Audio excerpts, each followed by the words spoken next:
చూసిన తర్వాత షాక్ అవుతారు, అదైతే గ్యారంటీ. ఏమాత్రం సినిమా బాగోలేదన్నా మామూలుగానే తిట్టడం అలవాటే కదా, నన్ను దానికి 10 తిడుతురు. కానీ ఆరంభికలామా కొన్ని సినిమాలు ఆల్రెడీ తెలుస్తుంటుందండి, అది పీక్తుంది ఇది పీక్తుంది అని. కానీ ఒకటే హోప్ ఏంటంటే ఎన్టీఆర్ అండ్ అయాన్ ముఖర్జీ వీళ్ళిద్దరు సినిమాలు బాగానే ఉంటాయి, అదొక్క హోప్తోనే వెళ్ళా సినిమాకి. కానీ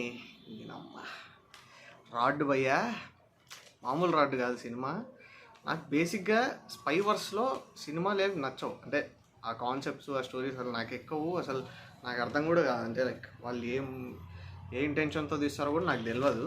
కానీ ఎన్టీఆర్ ఉన్నాడు, అయాన్ ముఖర్జీ మీద నాకు ఒక డీసెంట్ ఒపీనియన్ ఉంది. బ్రహ్మాస్త్ర సినిమా నాకు యాక్చువల్గా చాలా బాగా నచ్చుతుంది సినిమా. అది దానికి ఫ్లాప్ అయింది కాకపోతే నాకు నచ్చుతుంది. కానీ ఈ సినిమాకి వచ్చేసరికి అసలు ఈ స్టోరీ ఒక చిన్న పిల్లోడు రాసినా కూడా ఇంకా బాగా రాస్తాడండి, అలా అనిపించింది. డిగ్రేడ్ చేసి మాట్లాడడం కదా కానీ సారీ టు సే దిస్, ఏమో నాకైతే పర్సనల్గా అట్లే అనిపించింది. మరి ఇప్పుడు సినిమాటిక్ లిబర్టీ అనేది ఒకటి ఉంటుందండి, ఇలాంటి సినిమాలు కొంచెం ఎక్కువనే ఉంటుంది, అది అందరికీ తెలుసు. దాని దృష్టిలోనే పెట్టుకొని పోతారు. కానీ చూస్తున్నారు కదా అని కుచ్బి ఇష్టం వచ్చింది తీసుకుంటా పోతే ఏమంటామండి ఇంకా.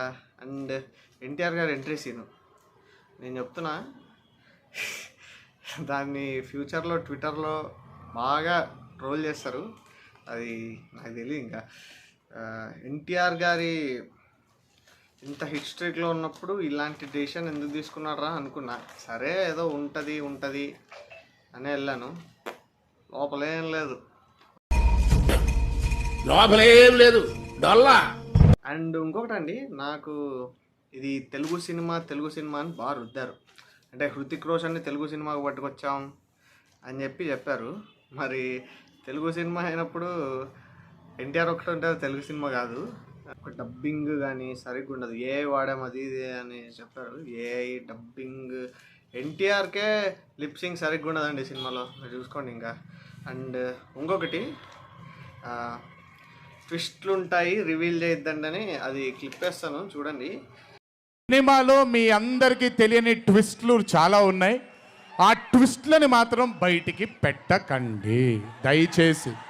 అక్కడ ఎవరు లేరు కదా సార్. నాకైతే ఇంటర్వెల్లో ఇది ట్విస్టా అన్నట్టు అనిపించింది. Okay fine.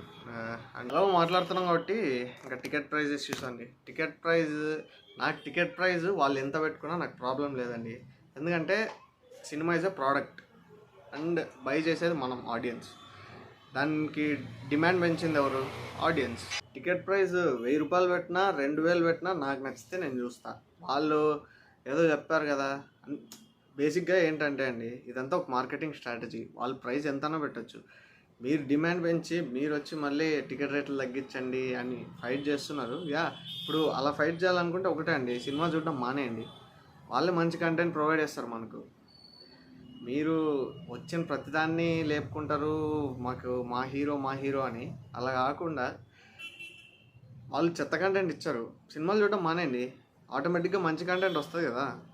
Once cinema release అయిన తర్వాత దాని టికెట్ కొని చూసిన ఆడియన్స్కి దాని ఒపీనియన్ చెప్పే రైట్ 100% ఉంటుందండి. వాడికి నచ్చింది చెప్తాడు.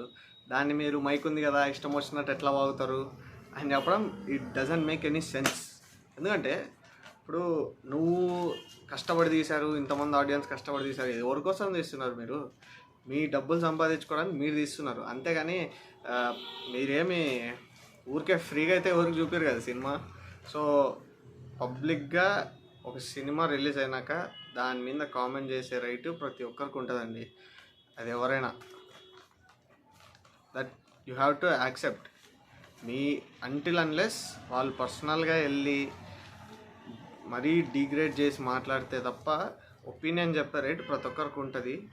ఇది నాకైతే మరి పార్ట్ 2 కష్టమే అండి. నెక్స్ట్ ఇంకా ఎన్టీఆర్ గారి సినిమాలు ఏదో డ్రాగన్, అది దాని మీద ఒకటి హోప్ ఉంది. ఇంకా మన స్పై వర్స్లోకి వస్తాడో మరి. ప్లీజ్ డోంట్ డూ అండి, నాకు అనిపిస్తుంది. Please don't do spy verse అని ఎన్టీఆర్ గారికి నేను కోరుకుంటున్నా. అంతే ఇంకా అంతే గైస్. జై హింద్, బాయ్.